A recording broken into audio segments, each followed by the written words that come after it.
ఉడి అమ్మ, ఇటు చూసినా చీకటిగానే ఉంది. అప్పటికి అవెంజర్ గడు చెప్తూనే ఉన్నాడు, ఈ టైంలో పక్కూరికి వెళ్ళడం అవసరమా అని. చి, నేనే వెళ్ళలేదు.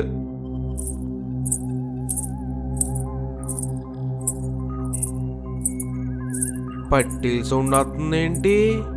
ఈ టైంలో ఎవరై ఉంటారో? సర్లే, ఏదో బ్రహ్మయ్య ఉంటది.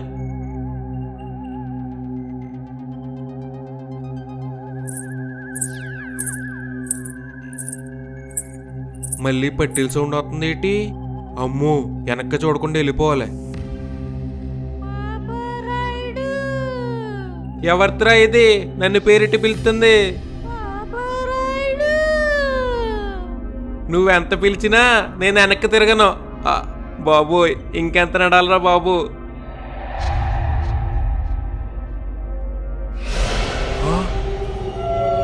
ఈ టైంలో ఎవడరా వెనకాల?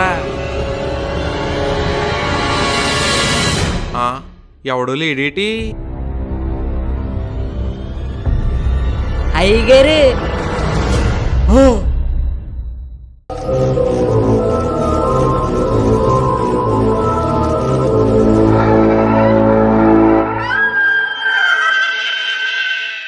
హలో డాక్టర్ గారు, మా అయ్యగారు ఉలుకు పలుకు లేరండి. ఏం చేయాలో అర్థం కావట్లేదండి. సరే, ఏం కంగారు పడకుండా ఏమైందో చెప్పండి. ఏమవడం ఏంటండి? వద్దు వద్దన్నా దేపు మారిపేశాడు. ఇప్పుడు ఆయన దేపు మారిపోయేలా ఉందండి. మీరే ఏదో చెయ్యాలండి. సరే సరే, నేను వస్తున్నాను. డాక్టర్ గారు, ఇప్పుడు సర్పంచ్ గారు పోతే ఆయన ఇన్సూరెన్స్ లో నాకేమన్నా వాటా వస్తుందంటారా? అంటే ఆయనకి అన్నీ నేనే కదండి. ఆయనకి నేను తప్ప ఎవరూ లేరండి. అది పోయాక చూద్దామండి. అవునా, సరే అండి.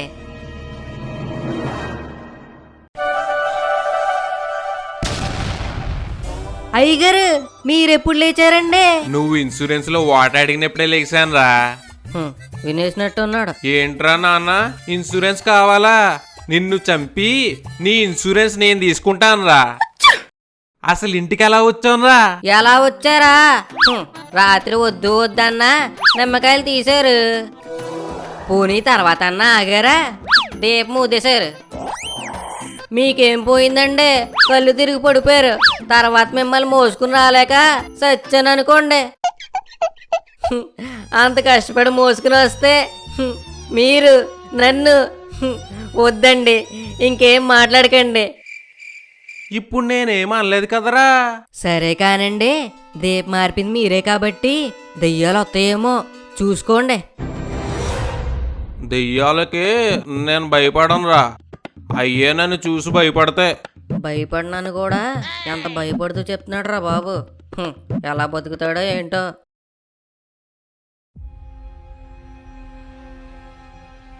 అసలు దీపం ఎవరు ఆరిపారు? ఎందుకు ఆరిపారు? స్వామి, దీపం గాలికి కూడా ఆరిపోయి ఉండొచ్చు కదా. లేదు లేదు, గాలి కారిపోయేంత బలహీనమైన దీపం కాదు. ఖచ్చితంగా ఎవరో కావాలనే దీపం ఆరిపారు. స్వామి, ఇప్పుడు ఏం జరుగుతుంది? నేను దాని గురించి ఆలోచిస్తున్నాను. దీపం ఎవరు ఆరిపారో వారికి అతి త్వరలోనే ముప్పు పొంచి ఉంది. అంటే మీరనేది?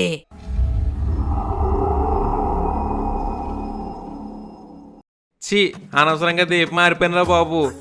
ఆ దీపం మారిపోయినప్పటి నుంచి ఈ అవెంజర్ గడు ఓవర్ యాక్షన్ చూడలేకపోతున్నాం. అయినా మనం ఎందుకు భయపడాలి? దెయ్యాలు నిజంగా ఉంటేనే కదా. అసలు దెయ్యాలు ఏవే. ఇదేంటి లైట్ ఆరిపోయింది? కరెంటోడికి పనేం లేదనుకుంటా. టైంకి కరెంట్ తీసేస్తాడు. రే అవెంజరు, రే అవెంజరు, రే ఏం మాట్లాడవేంట్రా?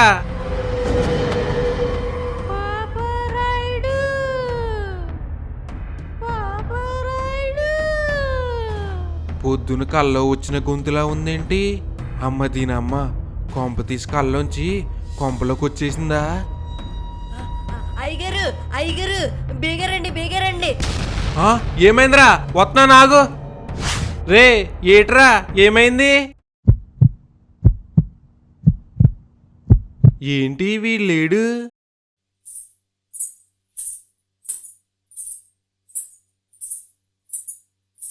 మా ఆవిడ పట్టీలు వేసుకోదు కదా. యహ ఎవరితోవే నువ్వు దమ్ముంటే ముందుకురా.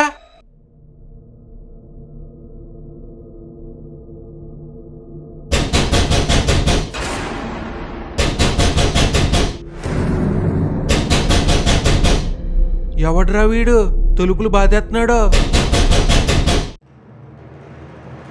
కొంప తీసి దెయ్యమా?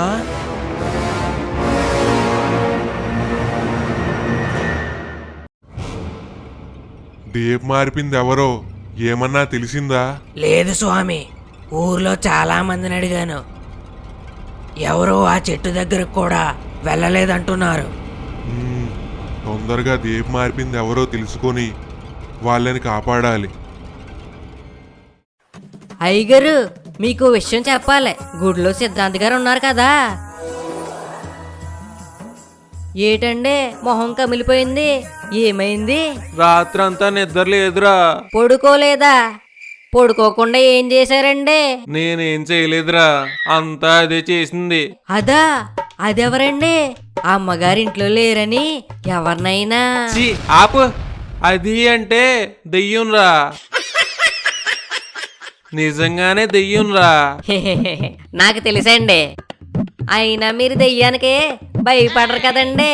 దెయ్యాలకి నేను భయపడనురా, అయ్యే నన్ను చూసి భయపడతాయి. ఇప్పుడు మీరు పోయే వరకు ఆ దెయ్యం మిమ్మల్ని వదలదండి. వదలదా? మరి ఏం చెయ్యాలరా? ఇంకేం చేస్తారా? అయినా మీకు తెలియదు అనుకుంటా, కాంచనా సినిమాలో కూడా ఇలాగే దెయ్యం పట్టుకుంటదే. తర్వాత పొంతులు దెయ్యాన్ని వదిలించి డబ్బాలో పెడతాడు కదా. కానీ అది సినిమాలో అండి, బయట అయితే బంధించలేరండి. బతుకున్నంత కాలం భరించాల్సిందే. ఛీ, నా జీవితం అనవసరంగా అక్కడికి వెళ్ళాం. ఇప్పుడు రోజు రాత్రులు దెయ్యం వస్తుందేమో.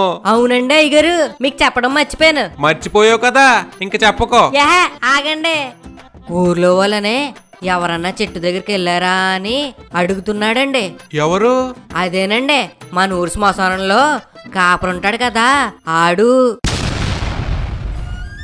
అంటే దీప మార్పినోడు పోతే గొయ్యి ఎంత సైజు తీయాలో తెలుసుకోవడానికేమో.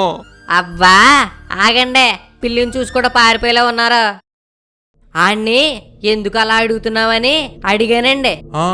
ఏమన్నాడు? కంగారు పడుతూ ఆ చెట్టు దగ్గరికి వెళ్ళిన వాళ్ళు సిద్ధాంతి గారిని కలవాలి అన్నాడండి. సిద్ధాంతి గారిని కలవాలా? ఆయన ఏం చేస్తాడురా కలిస్తే? బుర్ర పెట్టి ఆలోచించండి. మనకి దెయ్యాల గురించి చెప్పింది ఆయనే కదా. దెయ్యాల గురించి చెప్పిన వాళ్ళకే దెయ్యాలను ఎలా వదిలించుకోవాలో తెలీదంటారా? అవును కదా.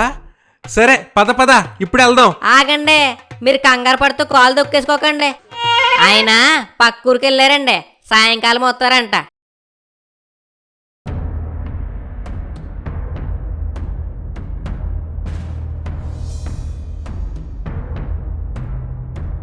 ఏమైంది బాబు? దెయ్యాలు బయట ఉండిపోతాయేమో.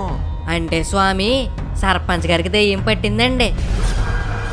మొన్న ఊరు చివరి చెట్టు దగ్గర వద్దు వద్దన్న దీపం మారిపేసాడండి. అప్పటి నుంచి ఎవరో పిలుస్తున్నట్టు, ఏవో సౌండ్లు వినిపిస్తున్నట్టు ఉందంటండి. దీపం మార్పింది సర్పంచ్ గారా? లోపలికి ఏం రావు కదా.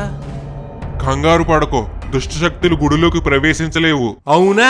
అయితే ఇక్కడ ఉండిపోతానా. రే అవెంజరా, ఇంటికెళ్ళి మడత మంచం పట్టుకొచ్చే, ఇక్కడ పడుకుని పోతానా. అయ్యగారు ఆగండి, కంగారు పడకండి. అవును సిద్ధాంతి గారు, దీపం గురించి మీకెలా తెలుసండి? మీరే పెట్టించారా? అవును, ఆ దీపం నేనే పెట్టించాను. మా ఊర్లో ఎవరికీ తెలియని ఒక నిజం, నాకు మాత్రమే తెలిసిన నిజం. ఆ మర్రి చెట్టులో 72 ఏళ్లగా ఒక ఆత్మ దాగి ఉంది. మీకు తెలియకుండా ఆ దీపం మార్పి చాలా పెద్ద తప్పు చేశారు. మీ వల్ల ఆత్మ బయటికి వచ్చింది. ఇప్పుడు దాన్ని ఆపాలి. రోజులు గడిచే కొద్దీ ఆత్మ బలపడుతుంది. ఇప్పుడు దాని వల్ల చాలా పెద్ద ముప్పు రాబోతుంది. అంటే ఆత్మ సర్పంచ్ గారిలోకి దూరి అందరినీ చంపేస్తుందా? కాదు, సర్పంచ్ గారినే చంపేస్తుంది.